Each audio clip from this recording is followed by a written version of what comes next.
હાલ જે રીતે દિવસે ને દિવસે સોના અને ચાંદીના ભાવમાં જે ઉછાળો જોવા મળી રહ્યો છે, આજના સમયમાં જે લગ્ન સિઝન પણ ચાલી રહી છે ને લગ્ન સિઝન હોવાથી સ્વાભાવિક છે કે આ સિઝન હોય છે એમાં ભાવમાં ઉછાળો થાય, પરંતુ જે તોતિંગ વધારો થઈ રહ્યો છે તે એક ચિંતાનો વિષય બન્યો છે. લોકોની ખરીદી શક્તિ ઘટી છે ને આ તમામ બાબતે કેમ ભાવમાં વધારો થઈ રહ્યો છે, હવે ક્યાં સુધી ભાવ પહોંચી શકે છે, કેવી રીતે ઘટાડો આવી શકે છે, એ તમામ વિશે આપણે અમદાવાદના જ્વેલર્સ એસોસિએશનના સેક્રેટરી આશિષ ઝવેરી સાથે વાત કરવાની છે.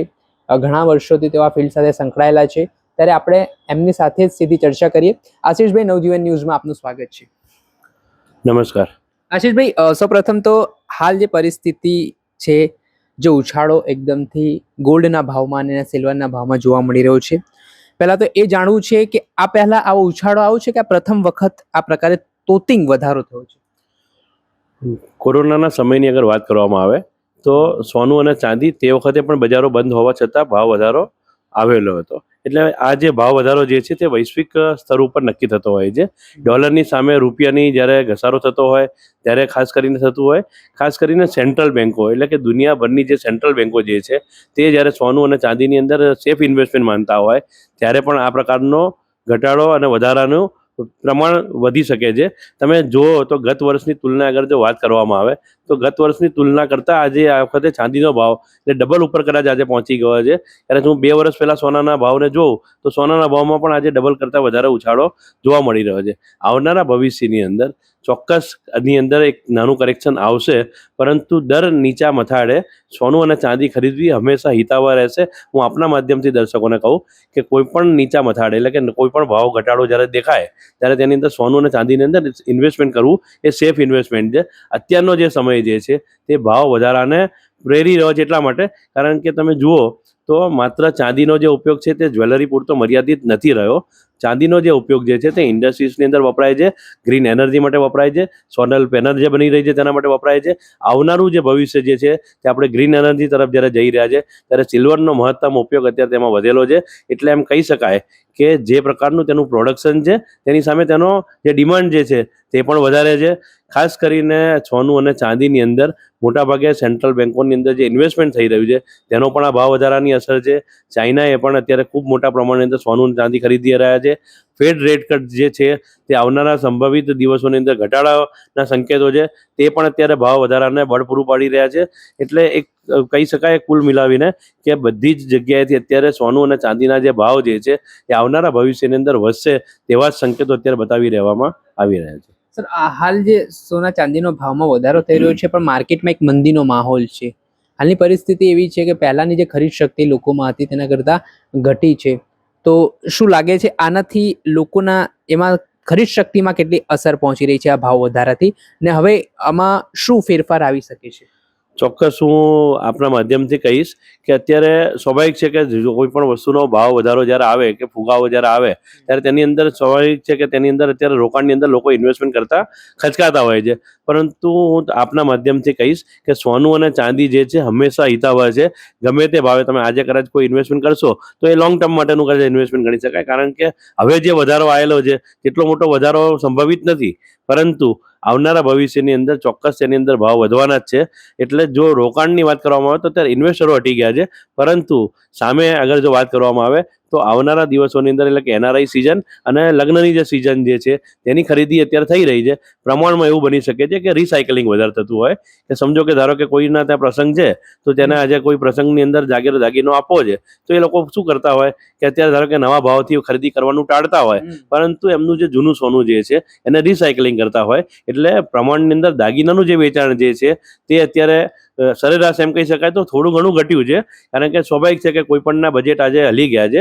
એટલા માટે હલી ગયા છે કારણ કે જ્યારે સમજો કે 1,35,000 રૂપિયાની આસપાસ સોનાનો ભાવ હોય અને ચાંદીનો જ્યારે ભાવ 2,05,000ની આસપાસ હોય એટલે અતિશય ભાવ વધારે છે.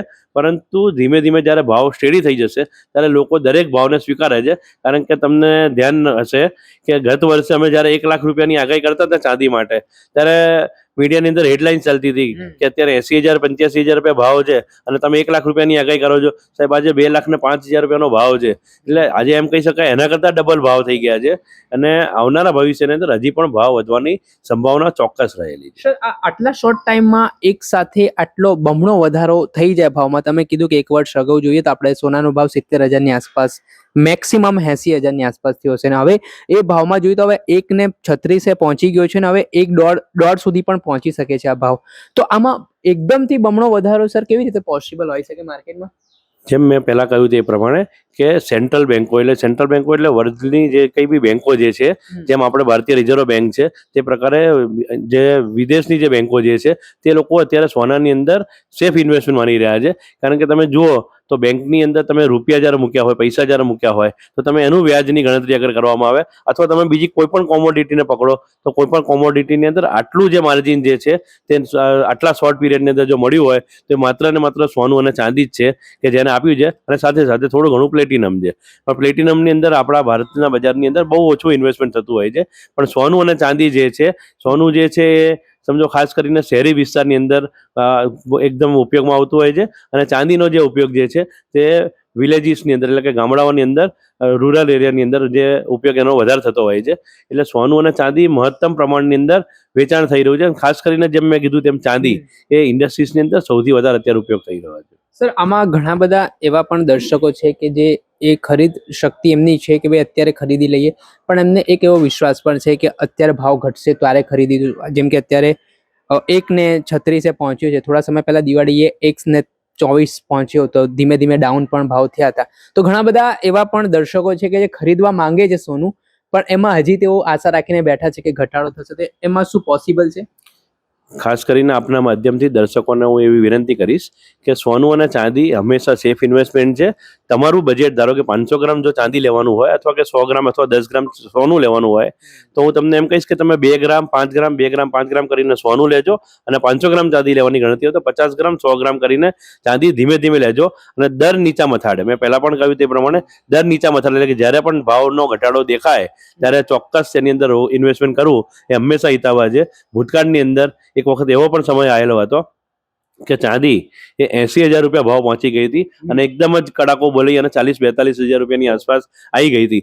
પણ એ સંભાવના અત્યારે નહીવત જેવી છે, કારણ કે અત્યારે એવી કોઈ પરિસ્થિતિનું નિર્માણ નથી કે આવો જે ભૂતકાળની અંદર જે બનાવ બનેલો છે તે બની શકે. પરંતુ આ વૈશ્વિક બજારોના આધારિત હોય છે, તે કંઈ પણ કહેવું મુશ્કેલ છે. પરંતુ આવનારું જે બજાર જે છે એ હંમેશા અત્યારે પ્લસ જઈ રહ્યું છે તેવું જ દેખાઈ રહ્યું છે.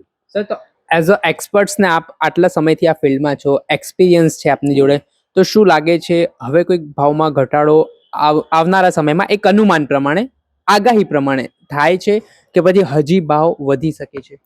ચોક્કસ ભાવ વધારો જે છે એ અત્યારની પરિસ્થિતિ સંપૂર્ણપણે જેટલા પણ અત્યારે પરિબળો બની રહ્યા છે એ દરેક પરિબળો અત્યારે ભાવ વધારાને જ સંકેતો આપી રહ્યા છે. આપ ગમે ત્યાં જઈને જુઓ, અને આ જે પરિસ્થિતિ જે નિર્માણ થઈ છે તે સમગ્ર દેશની અંદર એવું નહીં પણ સમગ્ર વિશ્વની અંદર આ પરિસ્થિતિ છે. અને સોનું અને ચાંદી એવું કહી શકાય છે કે માઇન્સમાંથી જ્યાંથી જે પ્રોડક્ટ જે નીકળી રહી છે, એ પ્રોડક્ટની અંદર જેટલી પ્રોડક્ટ આવી રહી છે તેના કરતાં તેનું વેચાણ વધારે છે. સર આમાં શેર માર્કેટનો આનાથી કંઈ લેવા દેવા ખરા? કેમ કે એવું પણ જાણવા મળે છે, અમને તો આટલી જાણકારી નથી હોતી, પણ કે શેર માર્કેટ જ્યારે ડાઉન હોય ત્યારે સોનાનો ભાવ અપ જાય છે, એમાં શું હોય? એમ જનરલી એવું હોય છે, પહેલેથી એવું કહેવાતું હતું કે સોનું વધે તો શેર બજાર ડાઉન થાય, અને શેર બજાર વધે તો સોનું ડાઉન થાય. પરંતુ તમે છેલ્લા ઘણા સમયથી જોતા હોય તો બંને પેરેલલ ચાલી રહ્યા છે. આજે શેર બજાર પણ એના પોતાની રીતે ચાલી રહ્યું છે. પરંતુ જે મેં તમને કીધું તે પ્રમાણે કે જે શેર બજારમાં ઇન્વેસ્ટમેન્ટ કરવાથી જેટલું તમને રિટર્ન મળી રહ્યું છે તેના કરતાં વધારે રિટર્ન તમને આ કોમોડિટીની અંદર અત્યારે મળી રહ્યું છે. સર આમ તમે એસોસિએશનના સેક્રેટરી પણ છો, તો હાલ વેપારીઓ તરફથી તમને શું રજૂઆતો એવી ધ્યાને આવી રહી છે? સોના ચાંદીના ભાવની વાત હોય કે માર્કેટમાં જે સ્થિતિ હાલ નિર્માણ પામી છે, મંદીનો માહોલ હોય, શું વધારે તમને રજૂઆતો એવી સામે આવી છે ધ્યાને? ખાસ કરીને BIS દ્વારા અત્યારે જેમ 22 કેરેટ, 24 કેરેટ અને 18 કેરેટ આ 3 પ્રકારના દાગીના જે છે તેની અંદર છૂટ આપવામાં આવેલી હતી. વેપારીઓ તરફથી અવારનવાર રજૂઆતના કારણે 9 કેરેટના દાગીના એટલે કે લોકોને પોસાય તે પ્રકારની જ્વેલરી અત્યારે જ્વેલર્સો બનાવી રહ્યા છે. ખાસ કરીને વાત કરવામાં આવે તો અત્યારે લાઇટ વેઇટ જ્વેલરી એટલે તમે સોનાની જ્યારે ચેનની અગર વાત કરવામાં આવે તો પહેલાં 10 ગ્રામ 15 ગ્રામથી ઓછી ચેન નથી બનતી. આજે તમે 1 ગ્રામથી લઈ અને 50 ગ્રામ કે 100 ગ્રામ સુધીની ચેન તમને માર્કેટની અંદર અવેલેબલ મળે છે. એટલે લાઇટ વેઇટ જ્વેલરીનું ચલણ અત્યારે ખૂબ મોટા પ્રમાણમાં વધ્યું છે. જ્યારે પહેલાં નેકલેસ એટલે કે ગળાનો હાર અને બુટ્ટી જ્યારે બનાવતા હતા ત્યારે ઓછામાં ઓછો 50 ગ્રામથી શરૂ થતો હતો, જે આજે તમને 15 ગ્રામથી લઈ અને તમારા બજેટ ફ્રેન્ડલી એટલે પોકેટ ફ્રેન્ડલી પણ કહી શકાય તે પ્રકારના દાગીના અત્યારે બજારની અંદર મળી રહ્યા છે. સર, આ 22 કેરેટ વાળું સોનું અને 24 કેરેટ વાળું સોનું, આ બંને સોનામાં શું ફરક છે? કેમ કે ભાવમાં પણ ડિફરન્સ જોવા મળે છે, તો આ પાછળના શું કારણો છે અને શું ફેરબદલ આમ છે? આ 24 કેરેટ સોનું એ બુલિયનની અંદર પ્યોરિટી ગણાય કે 24 કેરેટ સોનું એટલે પ્યોરિટી છે. 22 કેરેટ જે સોનું જે છે એ દાગીના બનાવવા માટે એકચ્યુઅલી આની અંદર અમુક પ્રકારની મેટલ એટલા માટે એડ કરવી પડતી હોય છે કારણ કે એનું જે ઘડતર જ્યારે થાય ત્યારે એની જે મજબૂતી જે છે એ ટકાઉ રાખવા માટે તેના અંદર એ 22 કેરેટના દાગીના પ્લેન ગોલ્ડની અંદર બનતા હોય છે. ખાસ કરીને 18 કેરેટના જે દાગીના જે છે એ ડાયમંડ, નગીના અથવા જે કંઈ બી સ્ટોનનો અંદર કલર સ્ટોનનો જ્યારે ઉપયોગ થતો હોય તો એ કલર સ્ટોનની મજબૂતી આપવા માટે અને પકડ આપવા માટે 18 કેરેટનો દાગીનો બનતો હોય છે. 9 કેરેટનો જે દાગીનો હવે ભવિષ્યમાં જે બનવાનો છે તે બજેટ ફ્રેન્ડલી થાય તેના માટે બની રહ્યો છે. બાકી 18 કેરેટ, 22 કેરેટ અને 24 કેરેટનો દાગીનો આજે પણ બજારની અંદર ખૂબ પુષ્કળ પ્રમાણમાં બની રહ્યો છે. પરંતુ 9 કેરેટનો દાગીનો બનાવવાના પાછળના રીઝનો એટલા માટે છે કે આવનારા ભવિષ્યની અંદર લોકોને સોનું અને ચાંદી લેવું પોસાય અને પોતે પોતાના પ્રસંગોને પાર પાડી શકે. ચોક્કસથી ખૂબ ખૂબ આભાર. આપણા ઘણા બધા સવાલો હતા અને અમદાવાદ જે જ્વેલર્સ એસોસિએશન છે તેના સેક્રેટરી આશિષભાઈ ઝવેરી, જે ઘણા સમયથી આ ફિલ્ડ સાથે સંકળાયેલા છે અને જે ઘણી બધી આગાહીઓ તેમણે ભૂતકાળમાં કરી છે, સાચી પણ ઠરી છે. જે ઐતિહાસિક ભાવ વધારો કહી શકીએ ચાંદીના ભાવમાં, જે 2 લાખથી ઉપર વટી ગયા છે, અને સોનાના ભાવની વાત કરીએ તો એમાં પણ એકાએક તોતિંગ બમણો વધારો થયો છે. તેને લઈને તેમણે માર્કેટના જે પરિબળો છે આગામી સમયમાં તેમણે લોકોને ઇન્વેસ્ટ કરવા માટે સલાહ પણ આપી છે કે વધુમાં વધુ જો સોના ચાંદીમાં ઇન્વેસ્ટ કરશે લોકો તો સારી એવી એમને ઇન્કમ પણ થશે અને આ આવનારો સમય છે તેમાં ભાવ છે તે અત્યારની પરિસ્થિતિને જોતા વધી શકે છે, તે પ્રકારના પણ તેઓ સંકેત આપી રહ્યા છે. ત્યારે આવનારો સમય બતાવશે કઈ રીતની પરિસ્થિતિ હવે માર્કેટમાં જોવા મળે છે. અને ઘણા બધા સવાલો આપણા હતા અને તેમનો જવાબ છે તેમણે આપ્યા છે. દર્શક મિત્રો, આવા જ નવા વિડીયો સાથે આપણે માહિતગાર કરતા રહીશું, એટલે નવજીવન ન્યૂઝને લાઈક કરી લો, સબસ્ક્રાઇબ કરી લો અને આવા જ વિડીયો જોવા માટે નવજીવન ન્યૂઝ જોતા રહો. વૈષ્ણવજન તો તેને